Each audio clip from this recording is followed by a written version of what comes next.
I'm going to discuss this little story.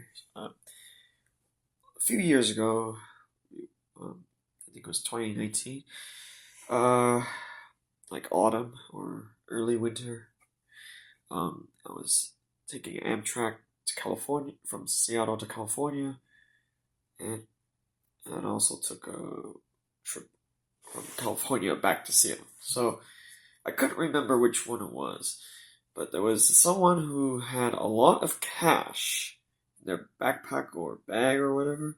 It was stolen. And I'm like, that's strange. Someone went to the ATM, took out a lot of cash, plenty of $100 bills, and I'm just like, obviously this person wasn't, you know, into drugs or anything, but that doesn't seem very wise. Seattle to California, or is it California to Seattle? There's a big difference, but I can't remember which route it was. But I remember like some one of the other passengers was complaining about obviously their belongings with all that cash stolen, and I'm just like, wait a minute. I haven't memorized all the cities that the route went to, but I remember a few of them. Let's see. One of the cities include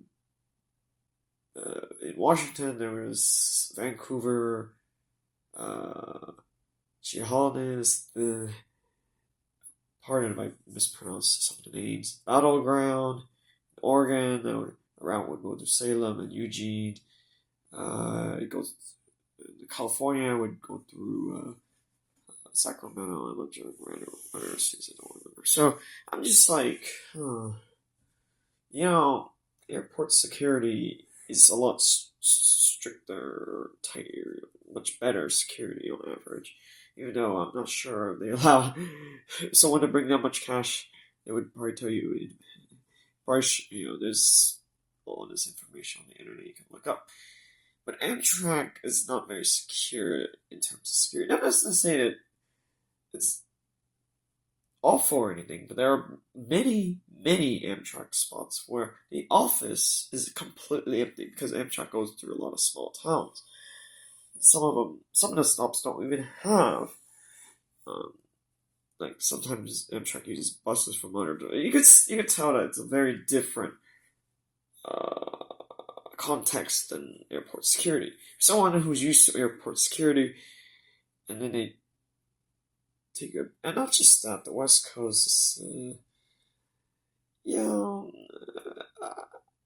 I just don't think that's wise to bring all that cash.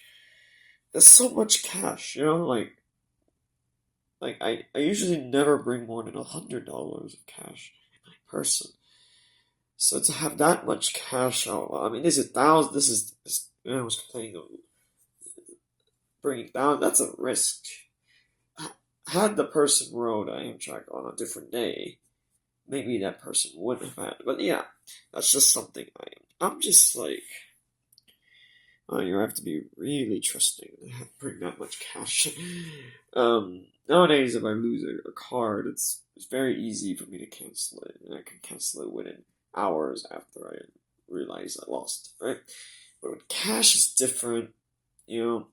So, that's just a story I gotta tell you, and I'll say that I've met a lot of people who are um, very stubborn. I think I would naive and maybe what's that, gullible.